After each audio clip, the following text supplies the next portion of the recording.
it's me, Jess. Welcome to my channel. I'm here with another channeled message. This is a specific message. It might resonate with you, it might not.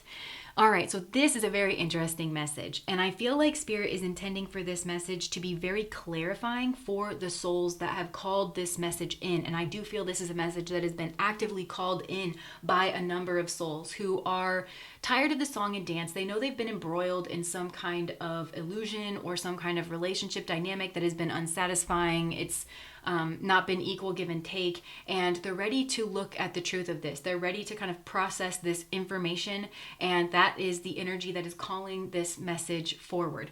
And this message actually comes in on the back of another message, and it was a live stream that I did. I'm pretty sure it was over on Patreon, but don't quote me on that. And I remember kind of half-heartedly saying in that message, whatever you do, do not join this conga line from hell. And I just said it as like an offhanded kind of comment because that to me described what it was that I was seeing at the time, but it was very much a part of another message and it wasn't my focus and I didn't spend too much time on it. But this message I feel like is actually zeroing in on what I described as that conga line from hell. And I'm actually seeing two separate conga lines here, but it's like they're very similar in formation, but there is two different versions of this conga line. So take that however it resonates. Now, when it originally came through for me, I did kind of half-heartedly think in the back of my mind, just like, oh my gosh, is this what they're doing? They're tempting souls kind of off their path into these very unsatisfying dynamics where one is chasing after the other and then another one's chasing after the other. And I thought that it was one long line that kind of went on forever.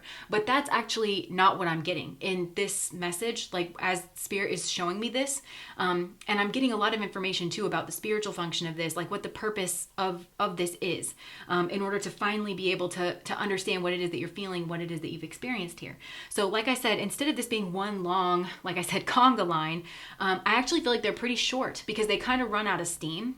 So there's a person that initiates the conga line, which I feel like in both of these formations that I'm seeing is a man, a wealthy man. But there are differences between the two of them that I'll talk about here in just a second. And then there's maybe 4 to 6 other people that kind of, as a domino effect, are strung along here in this line. Not that they're all after this one particular man, but he sets a certain pattern into motion one after the other. I hope this makes sense.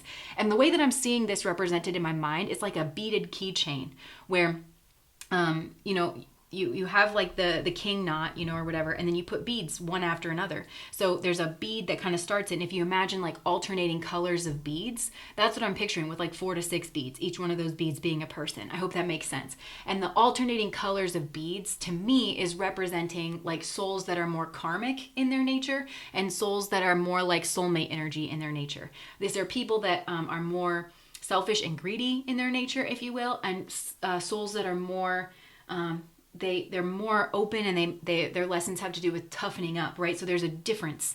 It's like a feeling person and a not so feeling person, but it's like one after another, if that makes sense. And that's really the difference that I'm seeing in these two conga lines. They're both, like I said, short, like 4 to 6 people. They're both initiated by a successful masculine energy, but the color of his bead is different in one of these conga lines than it is in the other. So one, he's more of a soulmate energy. He's a feeling person. He is kind of a nice guy, but he's still wrapped up in these sort of negative behaviors that is allowing this conga line formation to form around him. But the other guy is not feeling. He's not a very feeling person at all, but I feel like he has been very successful in society and he's very good at putting on a song or dance. So it's a very different circumstance that kind of starts these things. But then you've got somebody chasing him, a certain type of feminine chasing him, a certain other masculine chasing her, and another feminine chasing that masculine, and so on. That's what I'm trying to describe here. And I'm sorry, that's as best as I can describe it. I know you kind of have to picture what I'm trying to say in your mind, but basically it's like a string of dominoes. If you picture those dominoes kind of alternating colors, and it's just 4 to 6 deep, if that makes sense. And it's teaching people kind of karmic lessons, but basically the purpose of this on a spiritual level, I guess, it basically is temptation. And I'm hearing the word allure, A-L-L-U-R-E, like very alluring. It's something razzle-dazz. It's something sparkle, but it's fake because I'm hearing that word allure actually morph with the word lure, like a fishing lure, L-U-R-E, right? And if you've been fishing, a lure is something that's fake. and it's made of wood and shiny things and a hook, and it's meant to mimic something alive, something that a fish naturally wants, but it's not going to nourish the fish. It's actually going to catch the fish, and once the fish bites down on that hook, it's stuck, and it's going to get pulled off of its path to wherever the person who set the lure wants it to go, which is going to be in their belly, right? So it's a way to get, basically to tempt souls to bite these lures, thinking that they're going to get nourished, thinking that it is something that it isn't, and then they're going to get pulled off of their path. And the mechanism by which this is happening at different stages in this conga line is different, okay? Because you do have souls that are kind and considerate that are kind of like wrapped up in this. They just have certain weaknesses that this is bringing out. So yes, it is a temptation. Nothing in the universe is wasted, but I feel like that's what's important for everybody here to see that's involved in this. And I think that's what this group that's been called into this reading is actually willing to look at. So I'm going to zero in, I'm going to zoom us in here on each of these conga lines. And I'm going to start with one, and then I'm going to go describe the other one. But know that it's basically one is like kind of the opposite of the other one, okay? So the first conga line, for instance, like I said, I think each of these are started with a very wealthy, successful, masculine energy. And I think he's married. In both instances, I actually think this is a married man. So let's look at the first guy. So the first one is somebody who actually does have feelings. Like he is, a feeling person. He does have empathy, even though I do think he's kind of just like it is what it is kind of thing. He might be very calloused. So his wife, I actually think there's genuine love between the two of them. Like they were definitely in love. And both of these guys actually with their wife energies, I think the wife kind of knows what's up on one level or another. Like she understands that they operate in a certain echelon of society and that it's common for those kind of men to cheat. At the very least, she is not naive and she does understand that. But with this first conga line here and this man who is like, he's not a psychopath, basically, and I don't think that he's a narcissist, really, either. I think, like I said, there was real love between him and his wife, and I think his wife knew that going in, and I think she felt like she could trust him because I think she felt like he had the same values as her, the same priorities as her. And that therefore it just didn't interest him to partake of that. She kind of thought it was beneath him, to be honest, in a certain kind of way. And so when this occurred, I think she was shocked, and at the same time she wasn't, because remember I'm saying like she kind of understands that this goes on, and like she's nobody's fool really. But I think it shocked her that he did it. Like it's kind of chintzy to her. I'm hearing things like, "Oh my God, you're a meme," or like "You're a caricature." It's that kind of feeling. And whoever he cheated with, okay, so that's the next bead that's coming in, right, in this conga line from hell. This feminine energy that he cheated with. There's something about her that disgusts this wife. And I'm not saying that this feminine is disgusting, like in her nature. I mean, for some, maybe that's the way it's coming through, but it disgusts her about him. And this could be something like either she's really young and she's like, really? Like you're taking advantage of this person? Like this is young. Or maybe it's like her sister or something. Or it's somebody that works for him and there's like a power imbalance. Like there's something here where she's like, really? This is who you are? Kind of a thing. Like, it's kind of like mind-boggling to her, and she doesn't really understand it. And in this instance, I do feel the wife might be inclined to leave.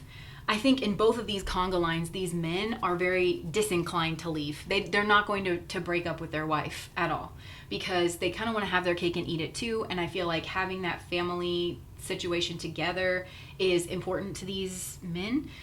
And if they're going to cheat, they kind of cheat with the idea that that's what it is. They know what it is going in, that that's all it is, and that's all it's ever going to be, really. And they're just determined to kind of keep their families together, etc., etc. But this first conga line guy, I think he actually does love, care for, and respect his wife. And I think he doesn't want to hurt her. I think that he's been kind of sneaking around and trying to keep this part of his life sort of separate. Now, looking at the feminine that's chasing this masculine, not the feminine that he's with and has committed to in some way, but the feminine that's chasing this guy who actually does kind of have a heart, well, this is where she doesn't really. This is a very karmic feminine, and I do think she's predominantly, I'm not saying she's a psychopath, obviously I'm not diagnosing anybody, but I'm just saying like she's not demure, she's not sweet. I think she, if anything, puts on the show of being sweet, of being innocent, but she's actually very driven by lust and greed, and I think that this guy can see that very clearly in her, and that's what she's after. And I think he knows that she's after a ring and that she wants to usurp his wife and everything. He has no inclination of doing that. It is what it is. And both of these men, these that are starting these conga lines, the women down from them that they are trying to bait and have her, just on the hook or chasing him, they find her to be attractive and available to him. That's really all it is. There's no inclination to marry for whatever. Either I think for most it's because he's already with somebody, but there could also be something about these feminines, like, yeah, she's attractive, but she doesn't fit some kind of mold that she needs to fit, maybe to fit into society, or somebody would never accept the two of them. Maybe there is an age difference. Maybe something is inappropriate or taboo about their relationship, and he knows that, and he's not inclined to rock the boat when it comes to that, because I'm hearing the word priority. His success, his status, everything like that, that is his priority, and it's his priority over her. So that's why it's this stringing along kind of energy. And these are guys that are very successful as well. So I think they're very good at saying whatever they need to say, or kicking the rock down the road, or something here like that. But I think with this first conga line, where the first guy does actually have empathy, he does have like a heart, and he does have a heart for his wife. He kind of knows this feminine that's chasing after him is not it. And for some, it might make him feel better that because he can see the greed in her. He can see that she's just out for herself, where his wife is maybe not a selfish person. He can see the selfishness in this person, and he's just using her. And I'm so sorry if this is you, but I feel like he's just using her, and he kind of feels like it's okay to use her because he can tell that she's trying to use him, kind of a thing. And to him, it just is what it is, and it's kind of bestial, and it's just very like getting a need met sort of a thing. I'm so sorry. But that's really what I'm seeing going on. Now, beneath her in this first conga line, you've got a masculine chasing after her. And again, I think this is a masculine that is more feeling. It is more empathetic. And I am hearing the word soulmate. Like, both of these masculines, I think, are with their soulmate, or there is a soulmate option. Like, I think this, the masculine on this first conga line is with his soulmate. He's disrespecting her for sure, but they're, at least that's where his soulmate energy is. Now, there's a guy that's chasing this karmic feminine, and I think he probably puts her up on a pedestal, and I think she probably lies to him. They're sneaking around. So she could be sneaking around on him with this other guy, and he doesn't know about that. I just think he thinks she's very demure. He thinks she's very mindful. He thinks she's very cutesy. So he kind of buys her bullshit, basically, where this other guy sees right through her. And, yeah. But this other guy doesn't, like the guy that's lower in the totem pole. I just heard this could actually be a reason why one of these masculines is more successful and the other one isn't. And I think that might be part of the wake-up process here for this other masculine, is because he's not seeing the world clearly. So this other guy is not lying to himself, whereas this one is. And he believes her, but she's a liar. I just heard that there's a tower moment coming out, or on the way. Because she tells half-truths, and I do think there's something where they're going to get caught out here. So there could be karma somebody could have closed this cycle here, and he could have to come face to face with the fact that she is two-faced, or she is I think somebody's gonna have to see this with clarity. But yeah, so that masculine is chasing her, and I think it could be at the expense of his soulmate here, where he's not investing in a soulmate connection, or I'm not getting that he's cheating on. He could be cheating on a soulmate here, or willing to throw this soulmate relationship over if she looks his way or something, right? Now, beneath this soulmate masculine that's chasing this very karmic feminine, that's chasing this high value masculine here in this first conga line, I think you've got another karmic feminine. And I think that she's really chasing after this masculine. And this is kind of like, again, the bottom of the conga line. And again, I'm so sorry if I'm the one to kind of tell this to you. I think there would have maybe been something sexual go on here between these two, between this soulmate masculine and this karmic feminine. It would, because she chases after him. I think she just finds him to be alluring. Again, that's because it's a temptation every single way down. And he tempts her because I think he's out of her league in some way, and she knows it. And I think it has to do with attractiveness. And she's very desperate, and she has low self-esteem. And I think she might see the soulmate here. But she's supposed to be friends. This like that's kind of bringing up the rear here of this first conga line. This karmic feminine, she's supposed to be friends with the soulmate, and she's supposed to be friends with this masculine. And I think that she actually likes this masculine and wants him to be around in her life for the long haul, even if it's not romantic. I think if she was honest with herself, she just likes him, and she knows that she can benefit a lot from him just kind of being around. She likes his energy. But that's her karma in this situation, is that she's supposed to support the soulmate, because only the soulmate can rival this karmic feminine. And it's not even a guarantee that she's going to win. But she's the only way that this man is going to stay around. So this karmic feminine is going to lose this masculine. And it's probably going to be very shocking for her to realize that he's got other women here. And they're more attractive, I think. And like they bring something else here to the table, and those are the ones that he's actually got his focus on. But I think, again, this karmic feminine could have rushed a bedroom moment with this masculine. I think if we're honest, this maybe was like a drinking kind of situation, and I think it meant a lot more to her than it did to him. And part of the karma between them is that she'll be obsessed with him sexually, and she shouldn't know what that's like sexually. That would have been a kindness to her, because she'll forever be chasing it, and he's not sticking around. She doesn't have the gravity to pull him, not at all. It is kind of like, I mean, I was drunk, it was convenient, you were there kind of a situation, and we might have been friends kind of thing. Like there is a pleasantness here, but it's not romantic gravity in order for him to be kind of around. And some of these karmic feminines may know that on some level, and if they're not processing through their lesson, which would lead them towards acceptance of that, and okay, well, I'm supposed to be this person's friend, can I accept that? Can I accept friendship here? And I think they stand to gain a lot, because I picked up on this before, where this soulmate feminine and this soulmate masculine, if they can make this together, they will be this kind of, I'm seeing like an intertwined oak tree, where actually it's going to, I'm hearing a rising tide lifts all boats, where there's actually a lot of people that stand to benefit from them, either because they're going to start some kind of business that really uplifts the community. It could provide a lot of jobs, or just these two could be very pleasant people to be around. And so they're kind of the center hub of a friendship group or community. And it keeps, I'm hearing the word like lifelong friendship. It actually bolsters community bonds around them. So where people have friendship circles that they can count on for like a lifetime. People that'll watch their kids, people that will have their back when they're sad. And people that will possibly help them move around their own temptation, like, and navigate them correctly in love in some way. There's a lot to be gained and learned from these two soulmates finding each other and bolstering each other. But I actually think there's a bit of a karmic loop here for this bottom feminine here on the totem pole, where if she bolsters the soulmate feminine, if she supports her, I think she's also friends with this masculine, and she's friends with both of them, she may actually be a bridge here where she can help this masculine pull his head from his ass when it comes to this karmic feminine, and actually encourage him towards the soulmate energy. And that's actually how he's going to stick around. But he's only sticking around for this soulmate energy. If he goes after this higher value karmic that he sees as high value but really just isn't, then it's going to pull him away. He's getting dragged off like here on the lure. The only way this man is staying is for the soulmate energy. So if this lower karmic, this is part of, if she knocks out the soulmate, or if she spooks her off, he's not staying. She's not getting what she wants anyway on any level. And I do actually think that there's a friendship here with her and this masculine, but also with her and this soulmate. And she like the soulmate feminine. So she can't throw over the soulmate feminine and try to compete with her. And I think some of these karmic feminines may be delusional, where it's like, I just want the top spot. Well, honey, this ain't the big bad.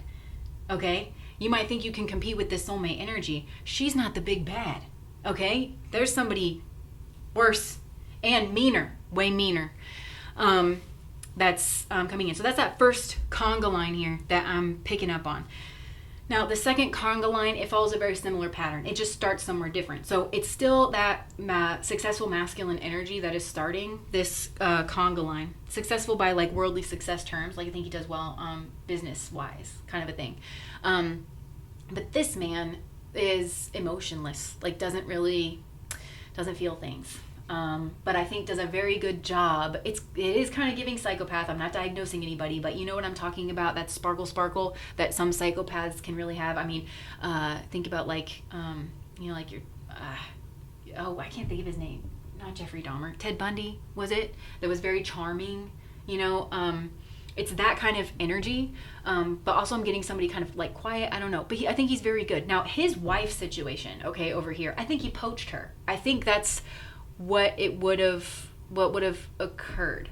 And once he kind of poaches her, then he's going to stay married. Like once he's married, again, for the same reason that the other guy is, it's like this upper echelon thing of like, I want to have my cake and eat it too. I want to keep my family together. I want to be seen as like having it all kind of thing. So again, he has no inclination of leaving his wife here. Now, there's no love in this one, and it's probably for both sides. Now, his wife, again, could be a good person, could be a bad person. I think it could kind of go either way, but she knows what time it is because of how the two of them got together, you know?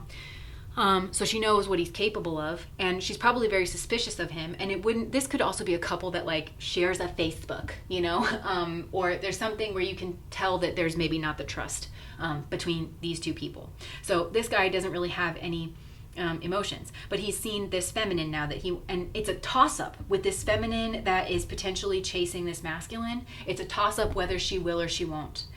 Because this feminine has a chance here. She's got, I think, a very karmic test, and she's meant to meet this karmic intersection because I think she'll have a choice between this man and somebody else, and that's either in terms of like the dating pool. So, but I think he's married for a lot of them. So maybe it's like, is she going to have an affair with him, or is she going to pursue dating someone else? That could be. It could be that she has a boyfriend or that she has a husband already, and that meeting this guy, he's putting the razzle dazz on her.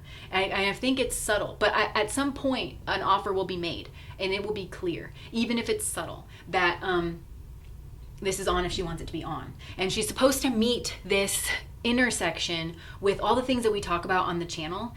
She's supposed to make this decision not based on lust and not based on greed. And one thing that I feel like we really unpack here on this channel quite a bit is that lust and greed are powerful emotions, and a lot of times they masquerade as love, because if they masquerade as love, then we don't sniff around it, we don't question it. It actually cuts off our self-awareness and our self-reflection process. So it's important that when you feel a powerful feeling, especially if it involves sexual attraction or standing to gain something on a personal level, it's important to become more self-reflective and more aware during that time period. But she would have a choice here, and she would need to not navigate that choice based off of lust and greed. She would need to navigate her choice based on her values and her priorities, who she wants to be in the world. Because if there is somebody else over here that she either has an option of dating or that she is dating, I think she loves that person, and I think they do represent their values, and she would never want to hurt this person.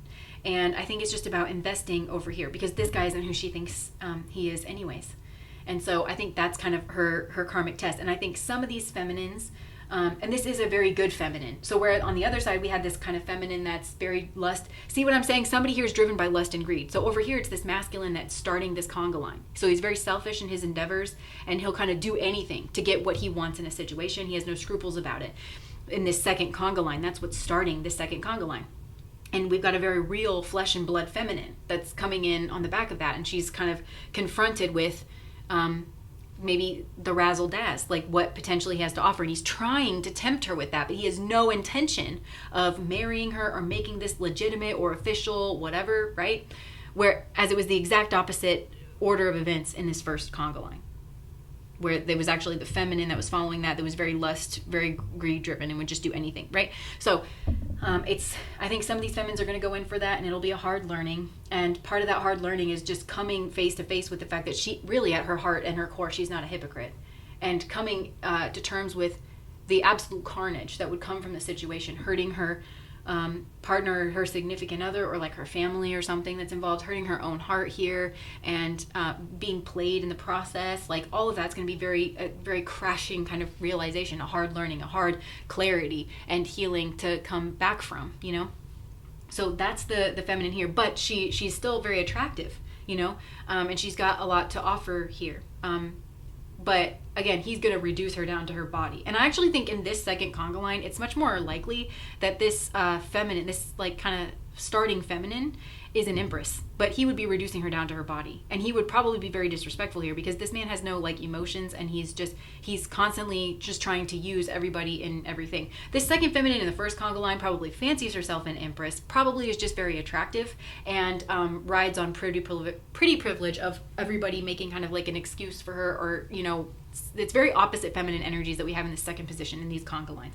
Okay, so then following that feminine energy, I feel like we would have another karmic masculine in this second conga line, and he lusts after her, and he I think this is where we would potentially have a